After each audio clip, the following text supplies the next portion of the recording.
get me wrong, they both are great apostles, but there are multiple reasons for why Paul is the greater of the two. And hopefully by the end of this debate, you will have the same sentiment as us. So Paul, who was originally known as Saul, had the job of killing Christians. In fact, he is first introduced as a well-authoritative Jew who agreed to the stoning of Stephen. Can you imagine that? This man who was persecuting Christians on a day-to-day basis became one of the greatest Christian leaders of all times. That's like Osama bin Laden becoming the President of the United States, or even Adolf Hitler becoming a Jew. So the story of him becoming a Christian is called the Road to Damascus, simply because he is on the road walking to the city of Damascus. To do what? To kill more Christians. But he is stopped by a bright light, which is known to be Jesus. Of course, it asks him, "Why are you persecuting me?"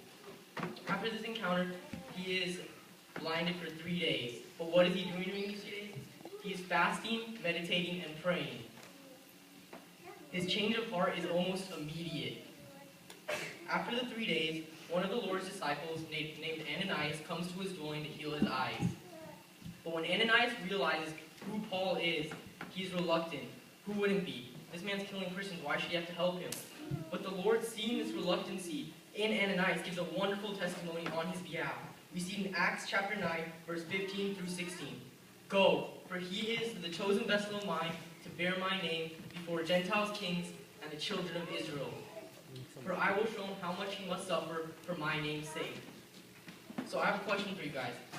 Would you guys like to help someone that was mean to you, hurt you, or anything like that? No. But would you like to help someone that was nice to you? Yes.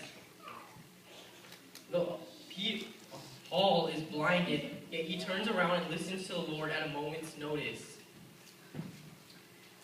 In fact, right after his eyes were healed, he got baptized, and right after that, he started preaching. Peter, on the other hand, was the first disciple and was handpicked by the Lord himself. Yet it took him a long time to start preaching. And he even denied him not once, not twice, but 3 times. Jesus even told Peter in chapter 16 of the Gospel of Matthew, "You are Peter, and on this rock I will build my church." Yet Paul was the one traveling around the world, building churches and preaching to Gentiles. I'm not done.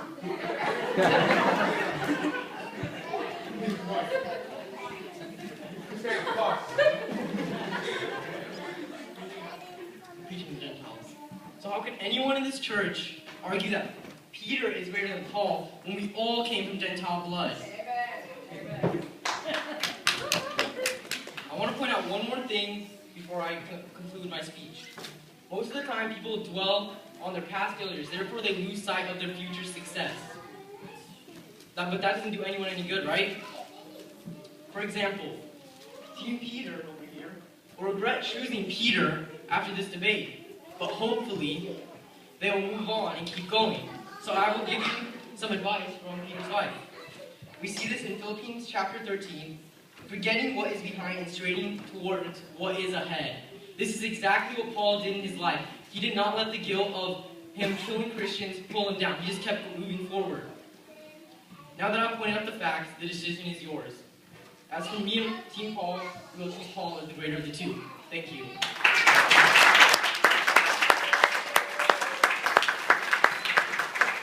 ரொம்ப அருமையாக பேசினார் Isaiah.